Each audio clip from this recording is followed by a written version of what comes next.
할렐루야.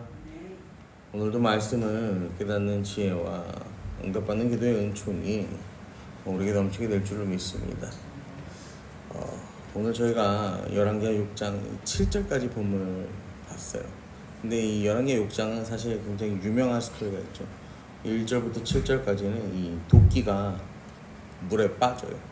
근데 엘리사가 이 도끼를 건져 올리는, 도끼가 떠오르게 해서 건져 올리는 사건이 있었고, 아람 왕이 이 엘리야를 죽이기 위해서, 왜냐면은 이 이스라엘을 공격하기 위해서 아람 왕이 이제 군대를 막 보내려는 그 길목마다 어떻게 합니까?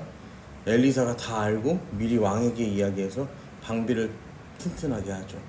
그래서 이 번번이 아람의 계획이 틀어지는 거예요. 그러니까 여기에 화가 난 아람 왕이 어떻게 합니까? 이게 누구 때문에 그러냐?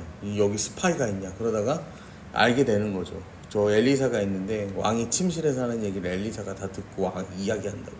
그래서 엘리사를 죽이겠다고 엘리사에게 사람을 보내는 거죠. 수없이 많은 군대가 에워쌌는데 이 영의 눈을 열고 봤더니 어때요?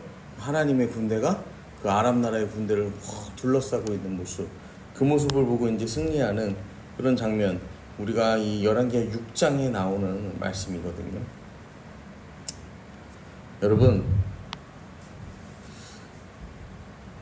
오늘 말씀 1절이 이렇게 시작합니다. 선지자의 제자들이 엘리사에게 이르되 보소서, 우리가 당신과 함께 거주하는 이곳이 우리에게 좋으니. 그러니까 선지자들이 지금 공동체를 이루어서 살아가는 거예요. 공동체를 이루어서 살아가는데 이 거주하는 이곳이 좁아졌다라는 거죠. 자, 좁으니까 우리가 요단으로 가서 거기서 각각 한 제목을 가져다가 그곳에 우리가 거주할 처소를 세우사이다 하니 엘리사가 이르되 가라 하는지라. 이 요단은 그 이스라엘의 환경에서 이 물이 마르지 않는 그러한 이 시냇가에, 나중에는 강이 되기도 하고 시내가 되기도 하고, 그런데 그러다 보니까 이 나무가 잘 자랐어요. 그래서 집을 건축하는데 필요한 목재들을 어떻게 하는 거예요? 여기서 조달할 수 있었던 거죠. 그래서 이제 요단으로 가서 제목을 가져다가 우리가 거주할 처소를 세우자 이야기하는 거예요. 그러니까 3절에 그 하나가 이르되 청하건대 당신도 종들과 함께 하소서 하니 엘리사가 이르되 내가 가리라. 그냥 제자들만 가서 이 나무를 베고 건축을 해도 되는데 엘리사가 함께 가기를 엘리사와 함께 생활하는 그 선지자 무리 중에서 요구를 하는 거죠. 여러분, 왜 그럴까요? 제가 왜 그럴까 혼자 생각을 해봤어요. 왜 그럴까 혼자 생각을 해봤는데, 우리도 그렇더라고요. 우리가 어디 갈 때, 아니면 내가 조금 힘들고 어려운 일을 만날 때요, 여러분, 사람을 의지하기도 하지만 우리는 누구를 붙잡습니까? 우리 주님 하나님을 붙잡죠. 하나님, 이 시간 내 걸음걸음마다 하나님 함께 해주세요. 그러잖아요. 그런 것처럼 예수님의 제자들도요, 가만 보면요, 예수님이 함께 하실 때는 평안해요. 그런데 예수님이 함께 하지 않으실 때 뭐가 나타납니까? 꼭 문제가 나타나는 거예요. 예수님이 이 제자들이 배를 타고 가는데 예수님이 함께 하지 않으니까 배가 풍랑을 만나는 거예요. 그 제자들이 예수님에게 이제 권능을 받아서 막 전도하러 나가잖아요. 그때도 예수님이 없어.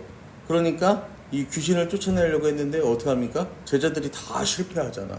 그런 것처럼 이 예수님께서 함께하지 않으실 때도 제자들이 어려움을 겪어요. 그러니까 이 엘리사를 따르는 그 무리들도 그런 거예요. 엘리사와 함께 있을 때는 아무런 문제도 없는 거야. 근데 자기들끼리 있으면 꼭 뭐가 작은 거든 큰 거든 뭐가 생기는 거예요?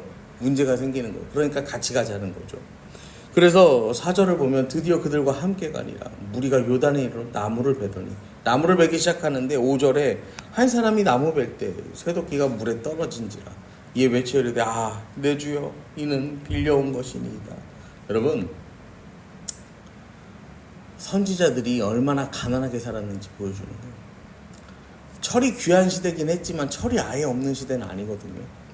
그런데 이 선지자들이 모여 지내는 그 공동체 안에 뭐 하나가 없는 거예요? 쇠로 된 도끼 하나가 없는 거예요. 그 정도로 이 하나님의 사람들이 가난한 걸 보여주는 거죠. 6절에 하나님의 사람이 이르되 어디 빠졌냐 하매 그곳을 보이는지라. 엘리사가 나뭇가지를 베어 물에 던져 쇠도끼를 떠오르게 하고. 여러분, 가라앉은 쇠도끼를 나뭇가지를 물에 던졌더니 쇠도끼가 떠올랐다라고 합니다.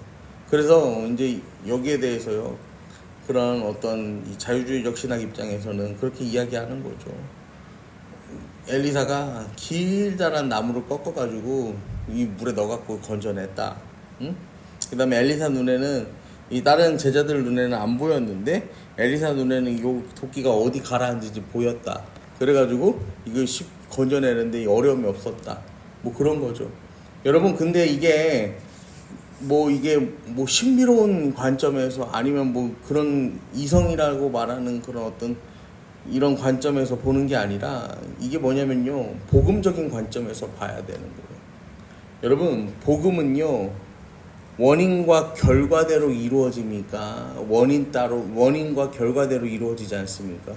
복음은 원인과 결과대로 이루어지지 않아요. 복음은요, 그 모든 상황과 조건을 뛰어넘는 게 뭐예요? 복음이다라는 거예요. 아까 잠깐 말씀드린 것처럼 아람 왕이 이스라엘을 침공하려는데 매번 실패하는 거예요. 그 이유에 대해 알아보니까 항상 자기들의 계략이 간파가 돼갖고, 계략이 간파되니까 실패하는데, 그래서 이게 무슨 문제냐 했더니 엘리사 때문이다라는 거죠. 그래서 6장 14절에 보면요, 아람 왕이 말과 병거와 많은 군사를 보내매 그들이 밤에 가서 그 성읍을 애워쌌더라. 아람 왕의 군대가 엘리사가 머무는 성읍을 애워싸는 거예요.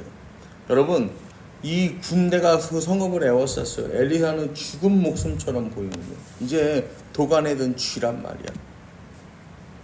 근데요, 6장 15절 말씀을 보면요, 하나님의 사람의 사환이 일찍 일어나서, 엘리사의 사환이 일찍 일어나는 거예요. 나가보니 군사와 말과 병거가 성읍을 애워쌌는지라. 그의 사환이 엘리사에게 말하되, 내 주여, 우리가 어찌하리이까. 근데요, 여러분, 이 표현이 우리가 좀 전에도 봤어요. 5절에 보면 한 사람이 나무 벨 때 쇠도끼가 물에 떨어진지라 이에 외쳐 이르되, 내 주여, 이는 빌려온 것이니이다. 표현이 똑같잖아요. 표현이 똑같아요. 그때 엘리사가 뭐라고 대답하냐면요, 대답하되 두려워하지 말라. 우리와 함께한 자가 그들과 함께한 자보다 많으니라 하고, 기도하여 원하건대 이르되 여호와의 원하건대 그의 눈을 열어보게 하옵소서 하니, 여호와께서 그 청년의 눈을 여시매 그가 보니 불만과 불병거가 산에 가득하여 엘리사를 둘렀더라 라고 성경은 말해요. 여러분, 도끼가 물에 빠진 일, 그 다음에 군대가 애워싼 일. 여러분, 어떤 게 더 심각한 상황입니까? 군대가 애워싼 게 더 심각한 상황이죠. 그런데요, 사람은 어떻게 해요? 도끼가 물에 빠졌을 때도 어찌하오리까. 군대가 애워싸도 어찌하오리까. 여러분, 우리는요, 작은 일이든 큰 일이든 간에 문제 앞에서는 뭐밖에 할 수 없는 거예요? 스스로의 힘으로 이겨낼 수 없고 한탄밖에 할 수 없는 거예요. 그런데요, 엘리사는 도끼가 빠졌을 때나, 도끼가 물에 빠졌을 때나, 이 아람의 군대가 애워쌌을 때나 어때요? 엘리사는 그게 심각한 문제가 아닌 거야. 왜요? 하나님이 함께 하시죠. 성경에도 말하잖아요. 하나님의 사람이라고 이야기하잖아요. 엘리사는 하나님의 사람이었던 거야. 하나님의 사람.